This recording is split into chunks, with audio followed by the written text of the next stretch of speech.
Buenas tardes. La presidenta Claudia Sheinbaum dijo que no busca conflicto con Estados Unidos por la presencia de agentes de la CIA en un operativo en Chihuahua. Es importante que ellos expliquen bajo qué condiciones se dio esta colaboración. Pero pues hay una falla del gobierno o del fiscal o del secretario del estado de Chihuahua.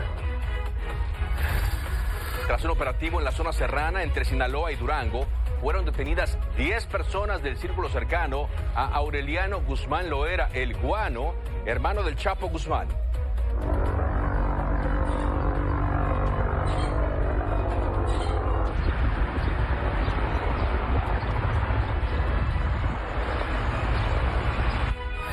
Más imágenes del ataque armado de lunes en Teotihuacán.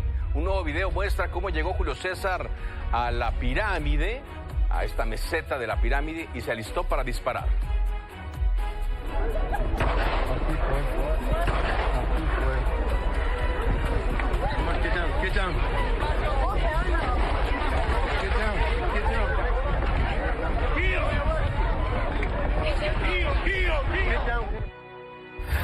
Rinden protesta a los dos consejeros del Instituto Nacional Electoral. En su primer mensaje defendieron la autonomía del instituto, aunque pues todos sabemos de sus ligas con Morena. ¿Van ustedes guardar y hacer guardar la Constitución política de los Estados Unidos mexicanos? Sí, protesto. Sí, protesto. ¿Qué tal? Mi nombre es Carlos Zúñiga Pérez y esto es Milenio Noticias del Mediodía, donde destacamos solo lo más relevante a esta hora.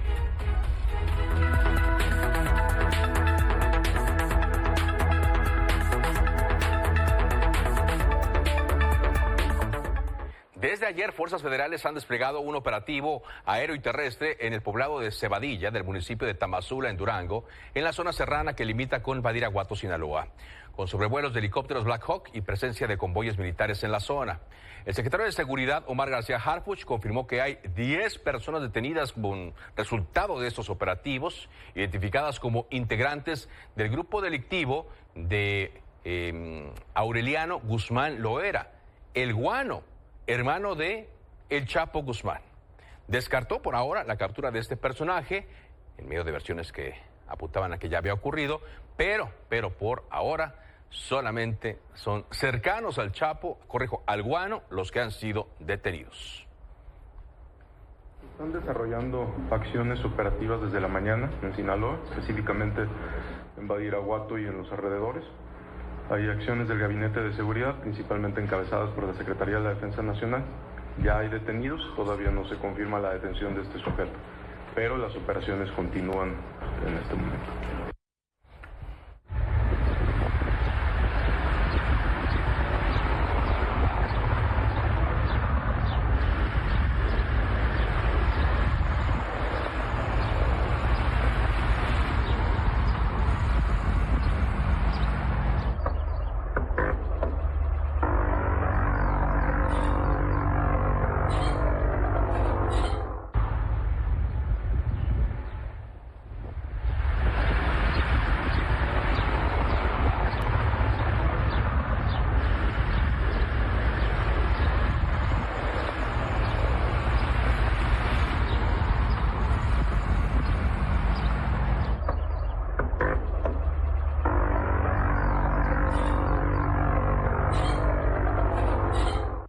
El Departamento del Tesoro de Estados Unidos sancionó a 23 empresas y personas de una red global de proveedores de precursores químicos vinculada al cártel de Sinaloa y a la facción de los Chapitos.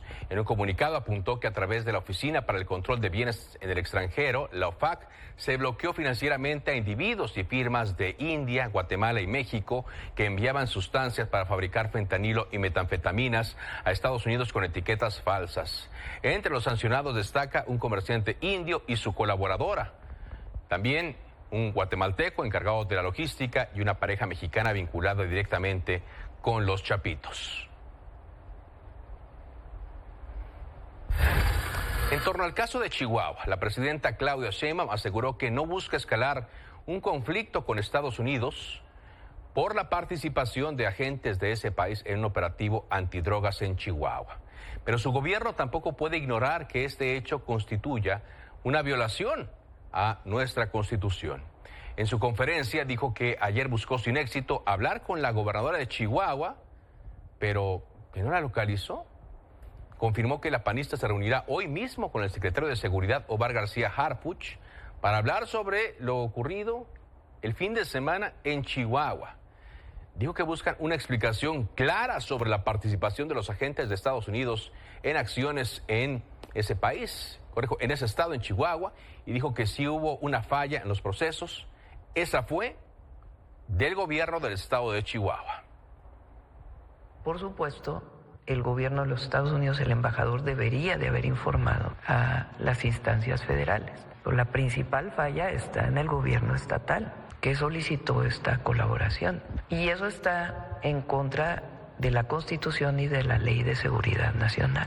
Pues hay una falla del gobierno o del fiscal o del secretario del estado de Chihuahua. No es un asunto de que queramos escalar un problema con el gobierno de Estados Unidos, pero tampoco podemos nosotros ser omisos a nuestra Constitución y a nuestras leyes. Estas declaraciones de la presidenta se suman a una serie de intercambios sobre el tema con autoridades de Chihuahua. La muerte de 2 agentes estadounidenses en Chihuahua, tras un operativo antidrogas que derivó en el aseguramiento de un laboratorio con capacidad industrial, ha desatado un choque entre el gobierno federal y estatal. Todo comenzó el 19 de abril. El fiscal de Chihuahua, César Juárregui Moreno, informó el fallecimiento de 2 oficiales de la Embajada de Estados Unidos, que daban capacitación en drones a la Agencia Estatal de Investigación. La presidenta, Claudia Sheinbaum, aseguró que su gobierno no tenía conocimiento de esa colaboración y advirtió que indagarían posibles violaciones a la Constitución. Esto llevó al fiscal a precisar su declaración anterior. Y fallecieron también, desafortunadamente, el elemento, 2 oficiales instructores de la Embajada de los Estados Unidos que se encontraban haciendo labores de entrenamiento en el intercambio que tenemos generalmente y en forma normal con las autoridades norteamericanas. No teníamos conocimiento de que hubiera un trabajo directo entre el estado de Chihuahua y personal de la Embajada de los Estados Unidos en México. Entonces estamos pidiendo toda la información al gobierno de Chihuahua y también al gobierno de los Estados Unidos y revisando pues si hay alguna violación a la ley de seguridad nacional. Ella tiene razón. Jamás informó de que hubiera participación de agentes norteamericanos en el operativo, porque no había agentes norteamericanos en el operativo. Esos 2 elementos estaban haciendo labores de capacitación, fundamentalmente, como a 8 o 9 horas del lugar en donde se realizaba el operativo. Pese a los dichos del fiscal, la presidenta sostiene que los agentes estadounidenses sí participaron en el operativo antes del accidente. Ayer el fiscal de Chihuahua cambió su declaración. Estamos investigando lo que estaban haciendo estas personas y de qué agencia era. Hasta ahora la información que tenemos nosotros es que sí estaban trabajando conjuntamente, vamos a decirlo así. En medio de la controversia, la gobernadora de Chihuahua, Maru Campos, se limitó a destacar la importancia del decomiso, lo que le valió una advertencia desde presidencia. Destacar lo importante que fue el resultado de este operativo que realizó la Fiscalía General del Estado en coordinación con el Ejército Mexicano, que una servidora ya ha solicitado la reunión con la Presidenta de la República, la doctora Claudia Sheinbaum Pardo, para platicar sobre el tema. Pues es un tema de seguridad nacional y de soberanía. Podemos obviamente hablar con la gobernadora, pero tiene que quedar muy claro, tanto a los Estados Unidos como a los gobiernos estatales, que la colaboración tiene que ser dentro del marco de entendimiento y dentro de la Constitución y la Ley de Seguridad Nacional. La Defensa Nacional no se ha pronunciado sobre este tema. Quien sí lo hizo fue el secretario de Seguridad, Omar García Harfuch. Aún cuando hay intercambio de información con las agencias estadounidenses, pues nunca han participado en ninguna acción del Gabinete de Seguridad Federal en campo. Hay intercambio de información, pero nunca hay agentes operando en campo con nosotros. Lo que tenemos conocimiento es lo que ha comentado el fiscal general de Chihuahua, que salió a conferencia a mencionar que no habían participado en un operativo. Aún sin claridad sobre la actuación de los estadounidenses en el operativo en Chihuahua, lo que sí es un hecho es que la Ley de Seguridad Nacional prohíbe que agentes extranjeros operen en campo. Para Milenio Noticias, Kevin Ramírez. Y eso es lo que tendría que explicar la gobernadora de Chihuahua, ya que el fiscal pues también ha salido matizando las versiones. Pero hoy la presidenta, en un hecho que llama mucho la atención, dijo que ayer intentó establecer comunicación con la gobernadora del estado de Chihuahua, María Eugenia Campos, pero no contestó. Lo que dije aquí en la mañanera y lo expresé incluso al embajador de manera personal el día que vino con el embajador Greer, fue mis condolencias por el fallecimiento de estos ciudadanos estadounidenses. Después de ahí, pues ya viene la parte que tiene que ver con el cumplimiento de las leyes, la Constitución y la Ley de Seguridad Nacional, que es en qué condiciones estas personas estaban trabajando en colaboración con la Fiscalía General de Justicia del Gobierno de Chihuahua. Busqué ayer, no estaba en la oficina, contestó el secretario particular.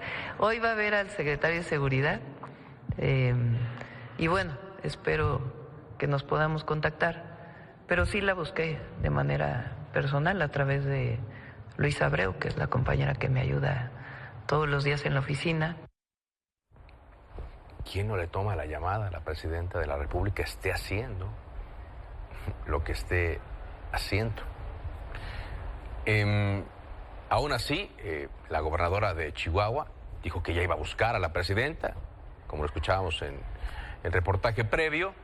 La presidenta no la va a recibir personalmente, será el secretario de Seguridad, Omar García Harfuch, y hay que ver qué versiones darán sobre este operativo. Si bien el operativo ha sido muy importante, lo que se consiguió, lo que se neutralizó, un gran laboratorio de producción de drogas sintéticas, pues está siendo opacado este gran logro por lo que ocurrió alrededor y la presencia de agentes de la CIA que fueron presentados en un inicio como trabajadores de la Embajada de Estados Unidos y que fallecieron en este accidente, del cual también pues ahora están saliendo muchas dudas. Lo malo es todas las dudas que están surgiendo alrededor de este operativo que se presentó como un gran logro por la muerte de personal de la Fiscalía, la muerte de los elementos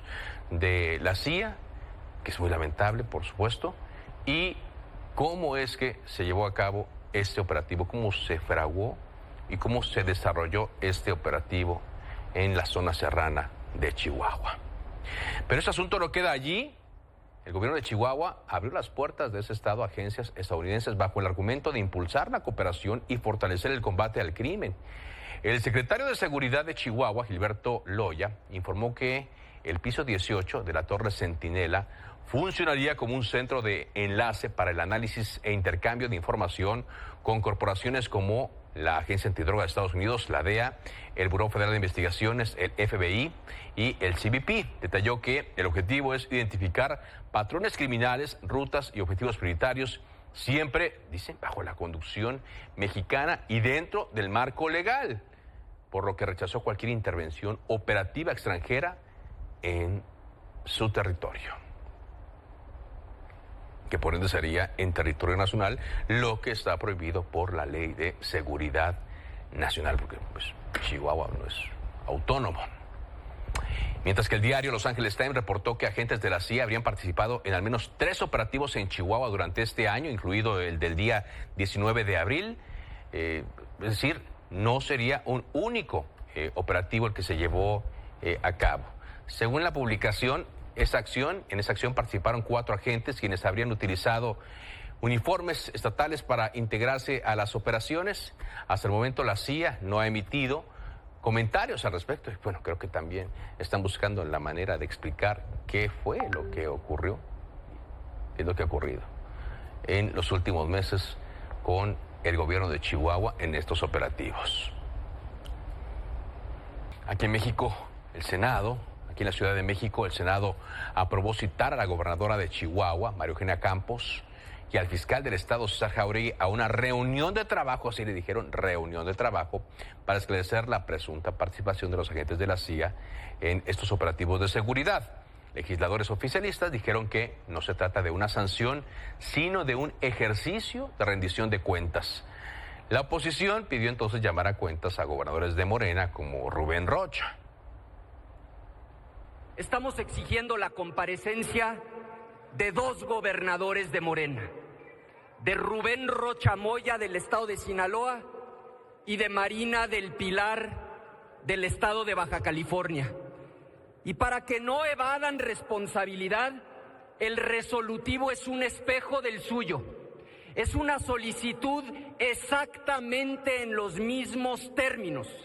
Si procede la comparecencia de la gobernadora de Chihuahua, entonces por mayoría de razón procede la comparecencia de los narcogobernadores de Morena. Nosotros podemos llamarle al secretario de Relaciones Exteriores. ¿No sabía el secretario de Relaciones Exteriores que estaban estos agentes en territorio nacional y qué estaban haciendo? La gobernadora de Chihuahua es una autoridad electa democráticamente por la ciudadanía de esa entidad. El fiscal general del estado rinde cuentas ante el Congreso de esa entidad. Esa es la arquitectura del federalismo mexicano. Estamos pasándonos por el arco del triunfo a la Constitución del Estado libre y soberano de Chihuahua. Este punto de acuerdo no significa sanción alguna. Si la invitación es declinada, no prejuzga ninguna culpabilidad penal. En medio de este debate político se recrudeció la violencia en la zona centro y sur de Chihuahua, con enfrentamientos, bloqueos de carreteras y hasta quema de vehículos. A ver, mi compa, ahí te van a alistar la aeronave de nuevo, la levantas, ahí donde localizaste los vehículos, compa, ahí donde localizaste los vehículos, ahí está el apoyo, compa, con cuidado porque te diste cuenta, pero necesito que desde arriba les empieces a tirar, compa, necesitamos sacar al compañero que necesitas tirar tú desde arriba para que reculen los malandros. Enfrentamientos, bloqueos, quema de viviendas y negocios en el centro del estado. Esto tras el desmantelamiento de un narcolaboratorio en la Sierra de Chihuahua. La tarde del miércoles, elementos de la Secretaría de Seguridad Pública Estatal repelían una agresión a balazos de un grupo armado después de asegurar un rancho, camionetas y armamento cerca del municipio de Ojinaga, el cual fue detectado tras un operativo aéreo de vigilancia en aquella zona. Sí, mira, es correcto. A ver, comentarte en un primer incidente que se registra en esta región del municipio de Ojinaga, lamentablemente pues se da un enfrentamiento contra civiles armados y obviamente elementos de la policía del estado. Debo comentarte que hasta el momento preliminar te puedo comentar, no tenemos personal lesionado, ni bajas tampoco, ni de civiles ni de personal de la policía del estado. Lo que sí tenemos es que el helicóptero, mientras hacía patrullaje preventivo en la zona de Ojinaga, en la localidad conocida como El Pueblito, se presentó un avistamiento de personal o de civiles armados a bordo de camionetas. Mientras eso ocurría, grupos del crimen organizado causaban el caos en la carretera Chihuahua a Ciudad Aldama. Bloquearon con un camión de transporte la carretera y quemaron una tienda de conveniencia, mientras que en la carretera Ojinaga a Ciudad Aldama se reportaba otro bloqueo con un tractocamión. Un segundo enfrentamiento se reportó en el poblado de Moris. Civiles armados disparaban contra el personal de una empresa que instalaba cámaras de vigilancia de la plataforma Centinela. Agentes policíacos que los resguardaban respondieron a la agresión de la misma forma. Eso es en Chihuahua y retomamos el tema del inicio de Milenio Noticias del Mediodía, el operativo en la sierra entre Durango y Sinaloa, que hasta ahora, según informan las autoridades, ha arrojado la detención de 10 personas.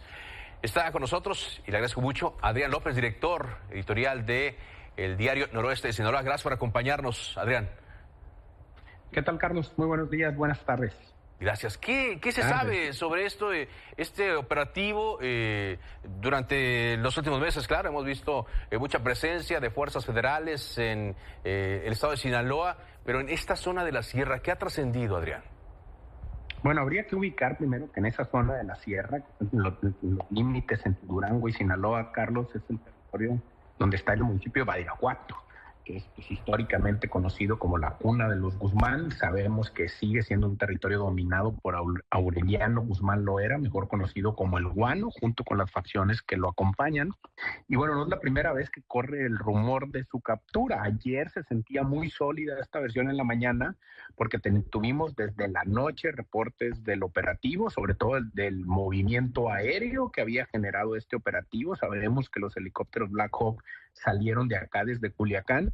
Y bueno, la versión corrió muy fuerte en la mañana, intentamos confirmarla por distintos medios, tan fuerte que incluso empezó a correr la versión en la ciudad de que el aeropuerto de Culiacán ya estaría cerrado precisamente para el traslado de este personaje. En Noroeste fuimos, el aeropuerto estaba operando con normalidad, no estaba pasando absolutamente nada.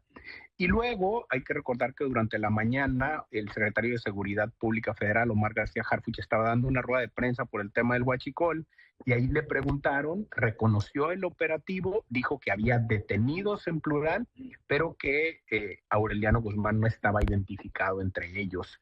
Nosotros fuimos a Tamazula, Noroeste estuvo en Tamazula, de hecho hicimos un en vivo desde allá. El pueblo estaba completamente tranquilo, solamente vimos ahí un helicóptero muy a la distancia, y hasta hoy en la mañana confirma la Secretaría de Defensa con un boletín que fueron 10 los detenidos en esa zona. 3 de ellos los ubican como operadores importantes de la facción del Guano Guzmán, que son los que estás poniendo acá en pantalla, y los ubican, digamos, dentro de la célula compacta, lo cual pues nos hace pensar que sí iban por el personaje, pero que otra vez no lograron detenerlo. Exacto. ¿Por qué es importante el guano, Adrián, en estos momentos en la estructura del cártel de Sinaloa o de la organización que quede después de lo que ha pasado en los últimos meses?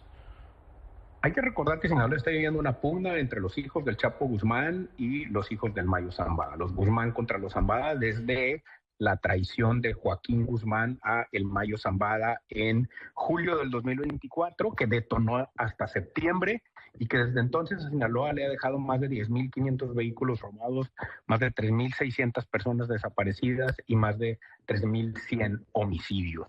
En ese proceso, Aureliano Guzmán, al principio de la guerra se mantuvo un tanto al margen, muy concentrado en este territorio serrano, en la parte alta de Sinaloa. Sin embargo, en la medida en la que fue avanzando la guerra, que la facción del Chapo Isidro, que es otra facción, lo que quedó de los Beltrán Leiva en el norte de Sinaloa, empezó a bajar, entró en pugna directa con la facción del Guano.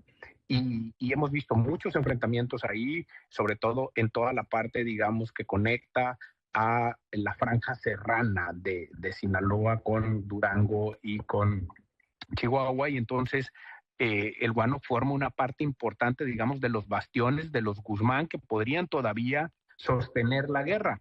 ¿Qué ha venido pasando en los últimos meses? Los homicidios sí han venido reduciéndose, no a las tasas que el gobierno federal dice, pero sí han venido reduciéndose, y la violencia se ha concentrado en algunas otras zonas. En específico en Badiraguato, pues sabemos, tenemos muy continuamente reportes de balaceras y enfrentamientos allí. Salen muchos videos también en redes sociales de esa zona donde están en pugna las facciones del Chapo Isidro con las facciones del Guano. Y bueno, por eso es importante. Si se hubiera dado ayer su captura, estaríamos hablando de una de las capturas más relevantes en términos, digamos, de la genealogía narca que tiene Sinaloa, ¿no? De estos apellidos célebres. Justo aquí estoy viendo algunos de tus tweets pasados donde en 2024, en julio, dabas cuenta de una nota de Noroeste donde hubo otro operativo en el cual iban también por gente de El Guano. Y así desde 2023, 2024, etcétera. Y sí, o sea, digamos que de los personajes más hasta ahora famosos por estar en la estructura del cártel Sinaloa son los Chapitos, ¿no? El Mayo Zambada, ya detenido, Chapitos algunos detenidos, y Aureliano El Guano Guzmán Loera. Por lo tanto, como te decía, sería de concretarse, porque hasta ahora no se ha concretado, sería uno de los golpes más importantes al cártel de Sinaloa. Quisiera aprovechar para preguntarte, la semana pasada estuvo por allá el secretario de Seguridad, Omar García Harfuch, revisando cómo va el operativo de seguridad federal, que pues se ha modificado muchas veces. ¿La situación sí ha bajado o no ha bajado de violencia, Adrián? No, a ver, te doy datos objetivos. El gobierno federal, cada vez que informa sobre Sinaloa, compara los datos actuales con junio del 2025, que ha sido en la historia de Sinaloa, al menos en la historia moderna, el mes más violento, con 212 homicidios y con al menos 22 hallazgos y cuerpos de restos en fosas clandestinas, que en Noroeste los contamos como parte de las muertes violentas porque no están en la estadística, pero se han vuelto un porcentaje muy importante de las muertes violentas mes a mes desde que esta guerra identificó. Si agregas eso, pues estamos hablando de más de 240 homicidios. Y claro, si comparas con el punto más álgido de nuestra historia, pues bueno, sí parece que va bajando. Pero si comparas con cuando empezó este gobierno federal, que fue en 2024, en noviembre del 2024, versus los números de ahora, pues la reducción es más o menos del 15%. O sea, el promedio de homicidios todavía en Sinaloa está en el orden de los 120 al mes. Y antes de la guerra teníamos 45, más o menos en promedio. Es decir, todavía estamos casi 3 veces por encima de lo que había. Por supuesto, hemos tenido momentos tan críticos como junio del año pasado, pues que evidentemente pues, no deberían repetirse, y en los que sí se nota una reducción. Otra cosa importante a señalar también ahí es que los homicidios son el delito evidentemente pues más, que llama más la atención y con el que normalmente mides qué tan pacífica es una región. Pero otro gran fenómeno que tenemos en Sinaloa, que es incluso superior a los homicidios, es el de la desaparición de personas. Y esa no ha bajado. En el mes pasado tuvimos 164, en marzo, en febrero 170 y arrancamos el año con 200. Entonces, más o menos estamos hablando de 4 veces lo que había, Carlos. Y hay que recordar que la desaparición de personas es la nueva manera de matar del crimen organizado. Mientras ese indicador no se reduzca, significa que la guerra habrá cambiado, pero seguirá existiendo. Sí, exacto, porque pues es el mismo, quizá peor, el dolor para las familias de los desaparecidos. Gracias, Adrián. Un gusto platicar contigo como siempre. Al contrario, Carlos, gracias a ti. Buenas tardes. Muy buenas tardes. Vamos a la pausa y regresamos con más información. Hay un nuevo video de lo que ocurrió el lunes en Teotihuacán.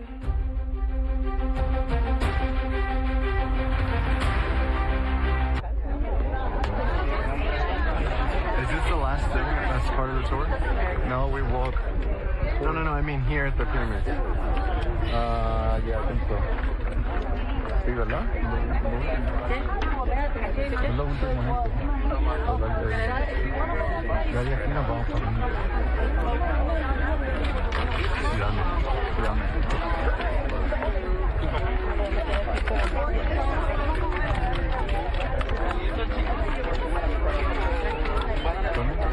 El agua para no tener que ir para poderme agarrar.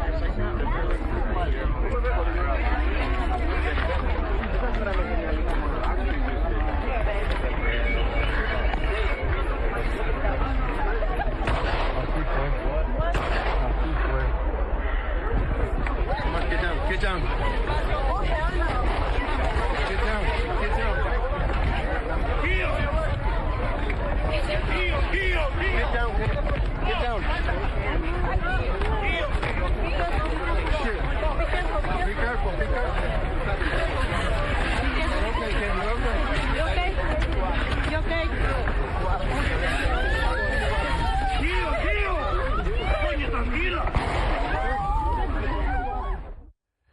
A 3 días de lo ocurrido del ataque en Teotihuacán, se reveló este nuevo video que fue grabado por un turista con una cámara llamada 360, una cámara de ángulo completo, que captó los momentos previos al ataque y los disparos. En las primeras imágenes se observa cómo el agresor subió a la pirámide y caminó entre la multitud hasta llegar al borde de las escaleras para después comenzar a disparar.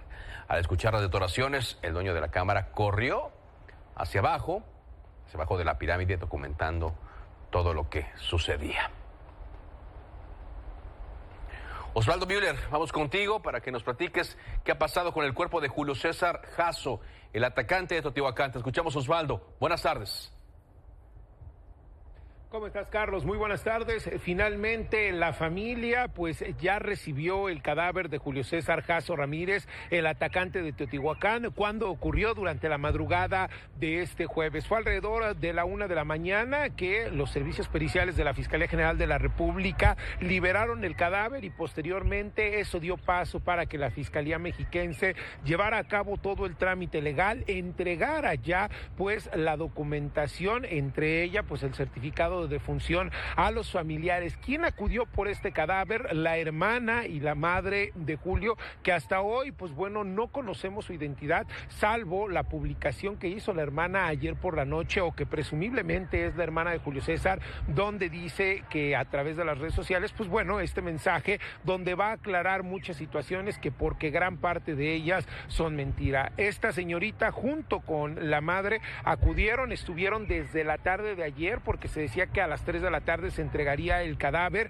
pero ¿qué sucedió? La Fiscalía Mexiquense había finalizado con todos los trámites y la Fiscalía General de la República pues pidió una nueva intervención en medicina forense, es decir, una nueva necropsia para pues bueno determinar la mecánica de las lesiones, cómo es que había ocurrido y que versen en la investigación que atraerá la Fiscalía General de la República en los próximos días. Llegó una carroza hasta la Fiscalía Regional de Texcoco, partió con rumbo desconocido y se desconoce si será velado en la Ciudad de México, sitio donde pues este hombre vivía con su padre, o bien será trasladado hasta el estado de Puebla, lugar de donde pues ahora la madre está llevando a cabo su residencia. Se desconocen esos detalles, no se los quisieron revelar tampoco a pues los elementos que se encontraban en ese lugar o quienes estaban llevando a cabo el trámite. Únicamente cuando obtuvieron ya todo pues la documentación legal, le entregaron a la funeraria y la funeraria lo trasladó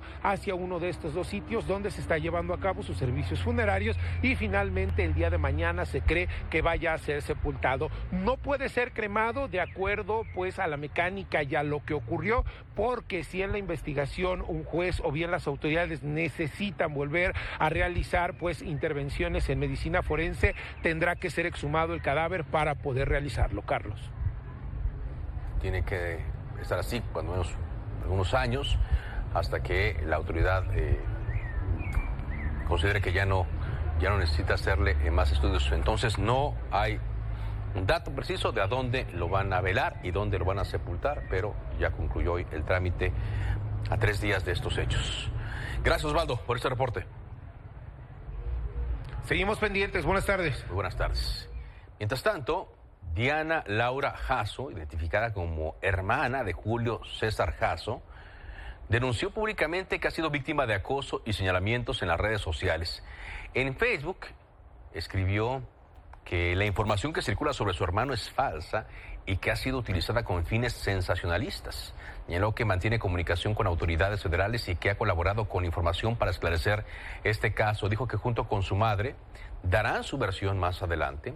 Por último, agradeció el apoyo que ha recibido de sus conocidos y aseguró que no tiene responsabilidad en este ataque.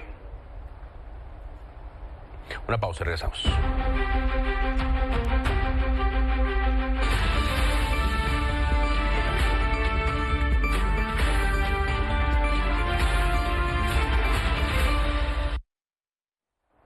Bueno, pues ayer, y después dijo de que lo iba a pensar, Luisa María Alcalde asumirá la titularidad de la Consejería Jurídica de la Presidencia de la República tras la renuncia de Estela Damián. Apenas unas horas después de que la presidenta Sheinbaum informara sobre la invitación que hizo Alcalde, ella dijo sentirse honrada y se despidió de su cargo como dirigente nacional de Morena. Compartirles que me siento sumamente honrada de la invitación que he recibido por parte de nuestra presidenta Claudia Sheinbaum Pardo de formar parte de su gabinete al frente de la Consejería Jurídica. Le he compartido a la presidenta que sería un honor para mí seguir contribuyendo a la transformación desde esta trinchera. Les informo que en los próximos días convocaremos a nuestros órganos directivos para elegir a quien continúe al frente de nuestro partido. Bueno, eso después de que en una entrevista previa había dicho que lo iba a pensar. Carolina Rangel, secretaria de Morena, queda como presidenta interina del partido, en lo que se da el relevo definitivo, puede ser hasta después de junio. Y está mi compañero Armando Martínez con nosotros. ¿Cuál es el proceso que se debe seguir para renovar la dirigencia? Armando, buenas tardes. ¿Cómo estás, Carlos? Qué gusto saludarte. Efectivamente, aún después de esta, aceptación pública de la Consejería Jurídica por parte de la presidenta nacional de Morena, sigue un proceso estatutario al interior del partido Guinda. Es decir, aún es presidenta nacional de Morena, Luisa María Alcalde. Primero tiene que presentar su renuncia ante el Consejo Nacional del partido que preside Alfonso Durazo y cuál es la máxima autoridad del partido en tanto no sesione el Congreso Nacional. Luego de conocer esta renuncia, el Consejo Nacional presidido por el gobernador de Sonora tendrá que emitir la convocatoria correspondiente, ya sea a realizar una sesión extraordinaria del Consejo Nacional o del Congreso Nacional. ¿Cuál es la diferencia entre estos dos órganos? El Congreso Nacional sesiona con miles de consejeros en todo el país, sesiona cada 3 años después del proceso electoral y es el encargado de renovar la dirigencia, o con los 300 consejeros y consejeras nacionales para determinar quién estará al frente de Morena. En caso de que esto no se dé antes del 30 de abril, fecha en la cual sabemos Estela Damián presentó su renuncia para dejar la Consejería Jurídica e irse a trabajar en Guerrero rumbo a 2027 y que Luisa María Alcalde encabece los trabajos desde el 1 de mayo, como bien lo adelantabas, Carlos, Carolina Rangel asumirá como secretaria general en funciones de la presidencia nacional. Es importante mencionar, Carlos, ante las versiones de que han corrido que Ariadna Montiel, secretaria del Bienestar, pueda presidir la presidencia nacional, cualquier funcionario público, es decir, secretarios, también legisladores al interior del partido Guinda, e incluso si alguna persona que ostenta un cargo en el Poder Judicial quiere participar por la presidencia nacional, deben de separarse antes de este cargo, ya que de acuerdo al estatuto, ningún funcionario público puede presidir la presidencia nacional de Morena. Carlos, de momento se mantienen los trabajos en el Comité Ejecutivo Nacional. Hoy Luisa María Alcalde se presentó a trabajar en la sede nacional del partido Guinda, ubicada en la Colonia Juárez. Firmó nombramientos y también reconocimientos que estarán entregando en su campamento juvenil a desarrollarse en Nuevo León este fin de semana, así que hasta que no presente su renuncia en el Consejo Nacional, seguirá siendo presidenta nacional de Morena. Carlos. Exactamente, hasta que no presente su renuncia, y eso tendrá que ser en las siguientes horas. Gracias, Armando. Seguimos pendientes, muy buenas tardes. Otras cosas, los nuevos consejeros del INE, Blanca Yazahara Cruz, Frida Denise Gómez y Arturo Chávez, rindieron protesta ayer en sesión solemne del Instituto Nacional Electoral. La consejera presidenta Guadalupe Tadei les garantizó que llegará a una estructura sólida con el reto de la elección de 2027. Los 3 nuevos consejeros se pronunciaron por defender la autonomía del INE. Estoy convencida de que la fortaleza del instituto radica en su capacidad de actuar con autonomía, pero también con responsabilidad. Autonomía no como aislamiento, sino como garantía de decisiones libres de cualquier influencia indebida. Propongo la construcción de un diálogo tolerante, respetuoso, abierto y fecundo con las y los integrantes de esta herradura y los actores políticos, como el medio idóneo y deseable para dirimir las controversias y edificar los acuerdos necesarios para el mejor quehacer institucional, siempre en beneficio de la democracia de nuestro país. Nosotros somos parte de un Estado y debemos tener canales de diálogo con toda la sociedad mexicana. A eso me comprometo, a construir puentes que nos permitan una nueva cultura democrática en este país. Está con nosotros Marco Baños, ex consejero del Instituto Nacional Electoral. ¿Qué tal, Marco? Como siempre, un gusto platicar contigo. Muchas gracias, Carlos. Te saludo con enorme afecto y, por supuesto, un saludo respetuoso para el auditorio. Dicen defender la autonomía del Instituto Nacional Electoral. ¿Cómo le irán a hacer con los antecedentes de los nuevos consejeros? Sí, es un tema muy delicado, Carlos, porque sabemos bien que uno de los papeles centrales que juega el INE es el de ser un árbitro que tiene que ser imparcial para poder arbitrar adecuadamente las elecciones. Me parece que en el caso de Arturo Chávez, igual en alguna parte de su discurso, aludió a que era necesario sumarse a los temas de la transformación, es decir, tiene el mensaje, el discurso específico de la Cuarta Transformación, tiene antecedentes laborales vinculados a la Cuarta Transformación, y no es que eso sea indebido. Lo indebido es que un perfil que tiene una clara vinculación con el partido de Morena, con el gobierno en turno, pues se ha sumado a una herradura que debería de tener exactamente lo contrario, perfiles que no hayan tenido una experiencia previa en la parte política y que no tengan vinculaciones específicas, en este caso con el gobierno en turno. En el caso de las dos consejeras, pues me parece que Blanca Yazahara, que viene en algún momento del propio INE en los cargos de vocal de distrito, también fue ahora presidenta del órgano electoral de Puebla, pues podría significar efectivamente una consejera que pudiera trabajar del lado de mantener la autonomía del instituto.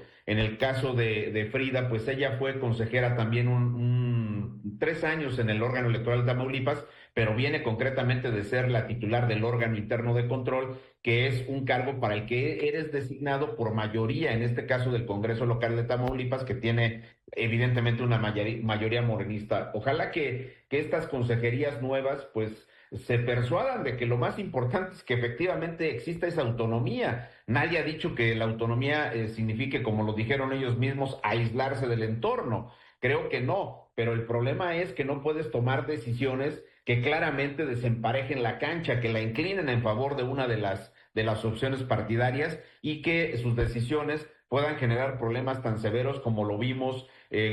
Citaría 2 casos en el pasado, que fueron mayorías apretadas en el caso del INE para el tema de la sobrerepresentación, y luego después con el tema de la declaración de validez de las elecciones judiciales, donde ahí 5 consejerías opinaban que no había que declarar válidas las elecciones judiciales por el tema de los acordeones y otro tipo de irregularidades que se cometieron.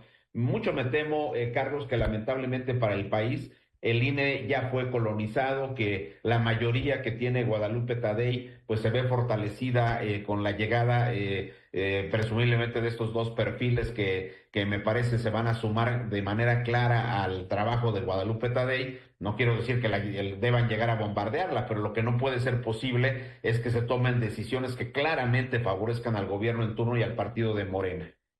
Sí. Morine, ya algunos le dicen, ¿no? Instituto Nacional Electoral, después de esto que pasó, digo, es lamentable, pero así están informando. Sus antecedentes obviamente pesan, ¿no? Pero pareció que al comité evaluador no le importó tanto, por supuesto menos a los diputados que votaron por su nombramiento.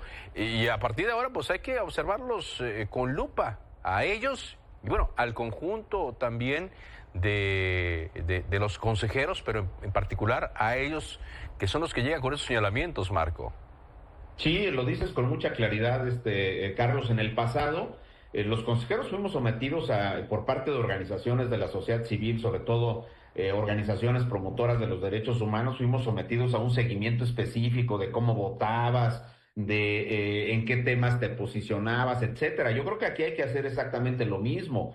Vienen de un procedimiento muy cuestionado, eso ya con independencia de lo que digan o hagan, el procedimiento les ha quitado una cierta legitimidad de origen, porque evidentemente hubo mucha opacidad en el comité organizador. Así de entrada, en la valoración de ese criterio que llaman de idoneidad, que dejó perfiles de trayectorias bastante reconocidas, sólidas en la materia electoral, y permitió avanzar en el caso de Arturo Chávez, que no tenía ninguna experiencia. Él mismo lo declaró en una entrevista que se hizo viral. Fue funcionario de casilla y fue el impresor de las boletas, pero eso no te da experiencia cuando además en la complejidad de las elecciones y el entorno político que vivimos, la experiencia debería de ser un requisito indispensable para poder ocupar estas responsabilidades. Y de aquí en adelante creo que hay que hacer justo lo que tú dices, dar un seguimiento puntual al comportamiento institucional de cada uno de ellos, a las decisiones que toman, a este tipo de mensajes como eso de el INE tiene que adaptarse a las nuevas condiciones de la transformación y estar cerca del pueblo. Esas cosas que me parece aluden con claridad lo que puede ser un comportamiento futuro. Me parece que sí le tenemos que dar un seguimiento porque el INE, lamentablemente, en mi opinión, estimado Carlos, ha dejado de ser un patrimonio democrático del país y se ha ahora colonizado, y mucho me temo que va a ir tomando decisiones que favorezcan claramente el tema de la coalición gobernante de Morena, del PT y del Verde, y por supuesto del gobierno federal y de los gobiernos de los estados que son de Morena. Caray, pues sí, porque hay que ver ahora toda esta conjunción, cómo han quedado, Marco. La Suprema Corte de Justicia de la Nación, el Tribunal Electoral del Poder Judicial de la Federación, el Instituto Nacional Electoral, ya ni hablemos de los OPLES, en toda esta conjunción de aplicaciones de nuevas reglas, etcétera, más lo que se vaya acumulando de aquí al 2027, luego 2030. Mira, de entrada hay dos temas que son cruciales para ir viendo cómo se van a comportar estos consejeros electorales. Ya lo dijiste muy bien con el tema de la Corte, el Tribunal de Disciplina Judicial y todo lo demás. Pero el INE en lo particular ahorita tiene encima las precampañas adelantadas de todos los actores políticos, de Morena sí, que los legitimó, los formalizó con decisiones favorables del tribunal en 2024, pero en el caso de los demás partidos, el PRI, el MC, el PAN, también han anunciado el adelanto de sus procedimientos. No se trata, de verdad, nos quieren ver la cara de tontos, pero no es posible que nos digan que están eligiendo coordinadores. ¿Coordinadores de qué? Si van a ser los candidatos a las elecciones de las gubernaturas en lo particular. Entonces me parece que el INE tiene que estar muy claro en arbitrar de manera correcta lo que son precampañas adelantadas, hay que decirlo con toda claridad. Y el segundo gran tema que tienen encima es la decisión que en el mes de junio deben tomar con el asunto del registro de las nuevas fuerzas políticas. Vamos a ver ahí cómo se comportan en estos dos grandes temas que me parece son de fundamental importancia para la vida democrática de nuestro país, y por supuesto ya en toda la preparación de los procesos electorales de 2027, que técnica y políticamente lucen muy complejos, con retos muy fuertes para las instituciones electorales y para un INE que debería de estar absolutamente aceitado, pero del lado de la imparcialidad y del lado de la organización de elecciones con calidad y con condiciones de competencia absolutamente equitativas. Gracias, Marco, como siempre. Muchas gracias, Carlos. Un saludo para todo el auditorio. Muchas gracias por la oportunidad. Realmente. Una pausa y regresamos.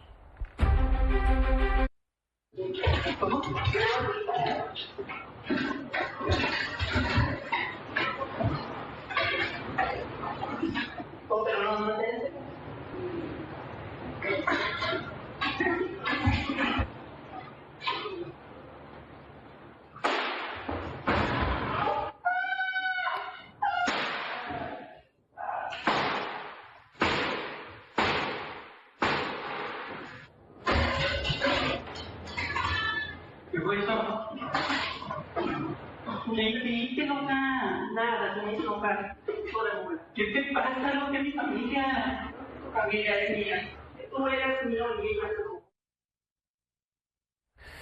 es el video dramático que difundió mi compañero Carlos Jiménez, en el cual Carolina Flores, reina de belleza de Baja California, fue asesinada dentro de su departamento en la zona de Polanco. Carolina Flores Gómez fue asesinada por su suegra en un cuarto de este departamento de la zona de Polanco, tercera sección.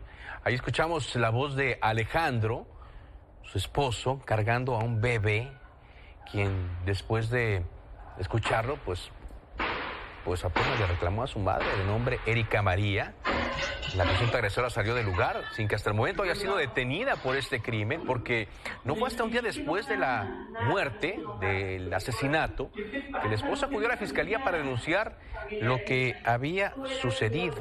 La señora también dijo que la hizo enojar Erika María, y pues ayer se viralizó luego de que mi compañero Carlos Jiménez presentó el video en sus redes sociales y en el programa C4 en la alerta de Canal 6.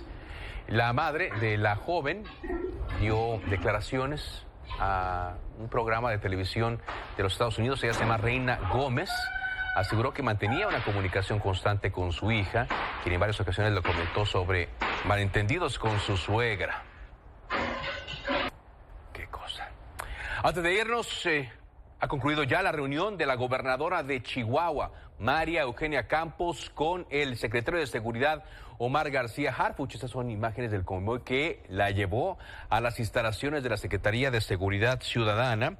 En este convoy, ahí en la avenida Las Torres, en la alcaldía Álvaro Obregón. El encuentro duró más o menos una hora. Después de las 12, los vehículos con placas de Chihuahua se retiraron de este edificio sin que la gobernadora diera, por supuesto, declaraciones. Por lo tanto, esperamos a ver qué informa el secretario de Seguridad, Omar García Harfuch, o qué informa también la gobernadora del estado de Chihuahua después de esta reunión. ¿Qué es lo que tienen que informar sobre los operativos para destruir narcolaboratorios en la zona de Chihuahua y que terminó con la muerte de los agentes de la CIA y de personal de la Fiscalía de Justicia de Chihuahua? Llegamos así a la parte final de Milenio Noticias del Mediodía. Gracias por habernos acompañado. Sigan la señal de Video Televisión. Enseguida, Tania Díaz. Buenas tardes.